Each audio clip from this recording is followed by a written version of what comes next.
হয়েছে আমার, আমার খুব ফেভারিট একটা। আমি প্রচুর দিন ধরে ভাবছিলাম যে এরকম একটা, প্রচুর দিন না, অনেক দিন ধরে। ওই যাই হোক, হ্যাঁ কি ভুলভাল বলছি, অনেকদিন ধরে ভাবছিলাম যে আমি এরকম একটা কৃষ্ণের ফটো আমি রাখবো। অ্যাকচুয়ালি রাধা কৃষ্ণ রয়েছে আমাদের ডাইনিং এ রয়েছে ওখানে, আর মা বলে নাকি রাধা কৃষ্ণ ঘরের ভেতরে মানে বেডরুমে রাখতে নেই এটা, তাই জন্য আমি ভাবলাম যে কৃষ্ণ, মাকে তখন জিজ্ঞেস করলাম, বললো হ্যাঁ কৃষ্ণ রাখা যায়, রাধা কৃষ্ণ একসাথে রাখতে নেই। তো কেন রাখতে নেই সেটা আমি ডিটেলসে, আমি মা বলেছিল আমার মনে নেই, তো তোমরাও হয়তো জানো, আমাকে জানিও কমেন্টে। আর এই দেখো কেমন হয়েছে তোমরাই বলো, এত পছন্দ হয়েছে।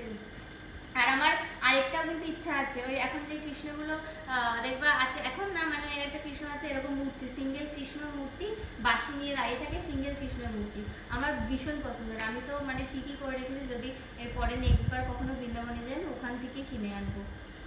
এটা আমি দেয়ালে টাঙাবো আমার ঘরে, কি সুন্দর লাগছে না।